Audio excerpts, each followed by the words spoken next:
Gracias, Ana Paula, por este resumen. Y sí, vamos a seguir hablando de estos bonos. La aprobación en el día de ayer del permiso para que el Estado se endeude. El presidente de la Cámara de Diputados, Alfredo Pacheco, envió la propuesta, este proyecto enviado por el Ejecutivo, a una comisión de estudio y les dio 2 horas para que entregaran su informe. Y ¿Tú te imaginas? 2 horas. Y así regresaron a la Cámara de Diputados. Esto es sin presión, tienen 2 horas. Tienen 2 horas. Esto es sin presión, si esto vale la pena, si esto es necesario, si esto se justifica. Y ya para la tarde, declarado de urgencia la lectura de este proyecto y en 2 lecturas consecutivas aprobaron que el Estado durante el 2025 adquiera deudas por 401.000 millones de pesos. Estos son alrededor de 6.500 millones de dólares, una cifra sin precedentes en el país. En el 2025 se fue aumentando y se llegó a alrededor de 357.000 millones de pesos en deudas. ¿Qué les parece? Como ciudadanos y ciudadanas, señores, que en resumen somos nosotros quienes vamos a pagar todas esas deudas. Tus por lo menos, sí, exactamente, mis nietos, etcétera, etcétera. Bueno, pero deberíamos exigir más información, que sepamos esa deuda, para qué se contrata.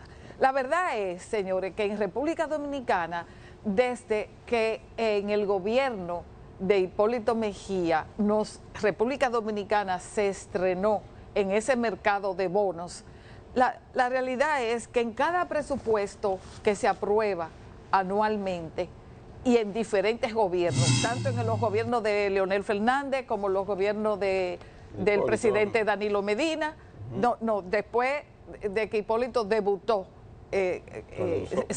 con los primeros bonos soberanos, exactamente, lo que se ha estilado es que en el presupuesto que se aprueba en la nación está estipulado esos préstamos que vamos a ir tomando en todo el año. Ustedes recordarán que ya se ha normalizado, por ejemplo, el presupuesto complementario. Eso está normalizado, la gente lo ve como una práctica normal. El reformulado. Exactamente. Sí. Pero debiéramos saber exactamente qué es lo que estamos contratando, qué es lo que estamos pagando. Si es para pagar intereses de la deuda, si es para nuevas obras públicas, para reactivar la economía, o qué.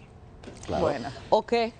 ¿Qué les parece si vemos algunas reacciones de los diputados justamente ayer ante la aprobación de este más reciente, no último, más reciente de los endeudamientos cuantiosos? Recursos que de una forma u otra no van a inversión de capital, recursos que van simplemente a gasto corriente. Este presupuesto es más gasto, más botella, más nombramiento y más dilapidar los recursos del Estado con una baja inversión de capital. ¿Qué ha pasado? Que el gobierno, donde quiera que quita un funcionario, hay infección, hay una podredumbre. Ya lo vimos en el Intran, ahora lo vemos en Senasa, que todavía no sabemos la magnitud. Da pena que en el día de hoy y el día del 24 va a haber muchas personas que no tienen que darle a sus hijos por el alto costo de la vida. Ningún gobierno en el mundo entero ahora tiene los suficientes recursos y siempre tiene que verse en la necesidad de recurrir al endeudamiento. Bueno, sí, puede ser, sí. Puede ser. El tema es ¿para qué?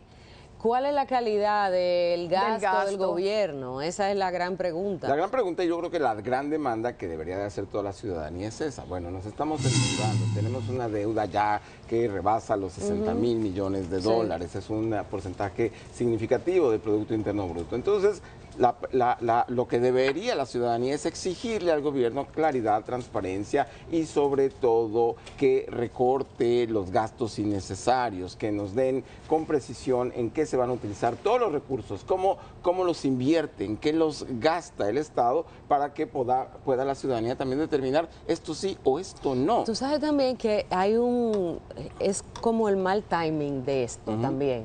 O sea, es necesario probablemente porque el dinero no alcanza, claro, porque vamos a iniciar el próximo año y se inicia un presupuesto nuevo, pero es el mal momento de que un endeudamiento multimillonario en dólares, ¿verdad?, llega justo cuando estamos debatiendo el despilfarro de un caso de corrupción como el de Senasa. Es esa coincidencia terrible, porque al principio, en los años, digamos en el 20, en el 21, con las circunstancias de una economía cerrada, se entendía que se endeudasen. Y digo, esto no significa tampoco que haya una patente de corso, un libro abierto, un permiso general, no. Pero se entiende. Ahora bien, cuando coincide en el tiempo una operación de esta magnitud con un escándalo de aquella magnitud, se siente, queda un malestar muy fuerte. Y yo creo que el gobierno debe atender eso.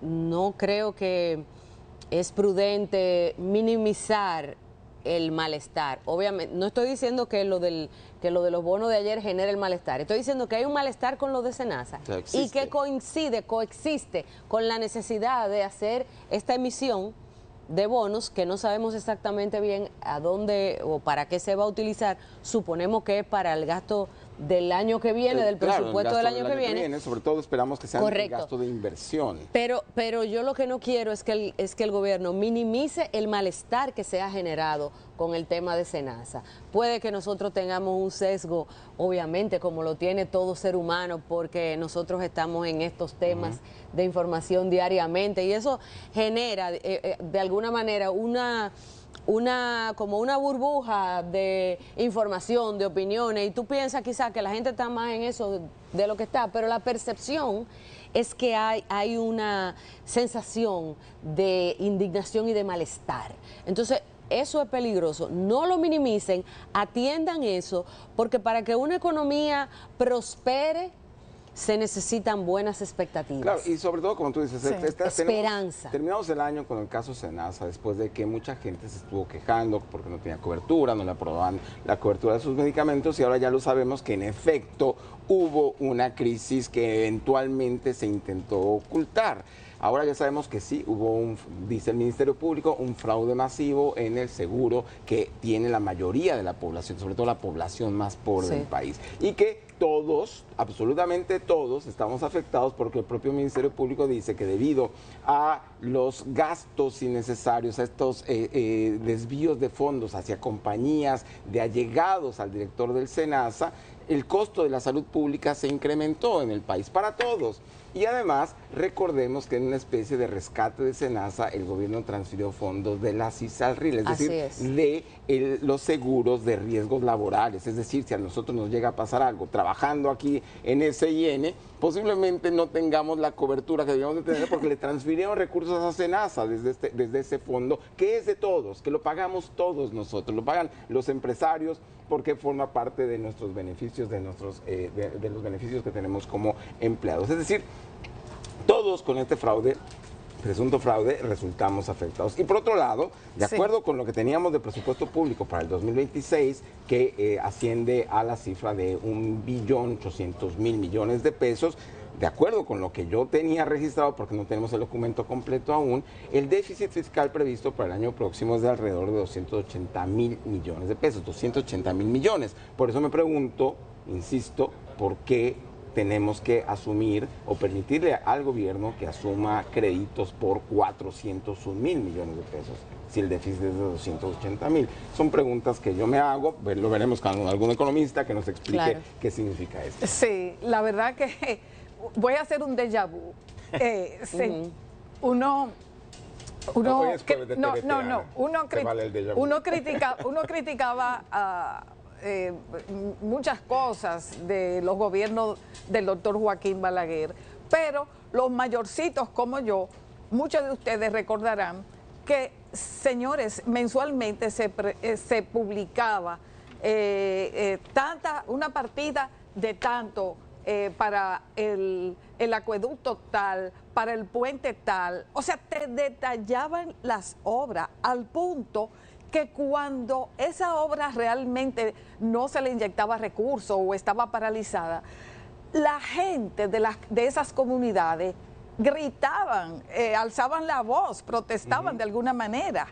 Entonces, eso era como una validación de en qué se va el presupuesto. Ustedes dirán que que para qué está la tecnología, que las computadoras están ahí, pero fíjate qué paradoja. Mira toda la tecnología que tenemos. Exactamente, toda la tecnología que tenemos, pero aquellas prácticas de aquel presidente con su famosa libretica y qué sé yo, que anotando cosas. Quizás también tendríamos que aprender un poco de eso. Y justamente, pese a nosotros que siempre estamos de criticones y a veces hasta pesimistas, el gobierno insiste que el año que está por concluir fue bueno y que para el próximo esperamos aún mejores resultados.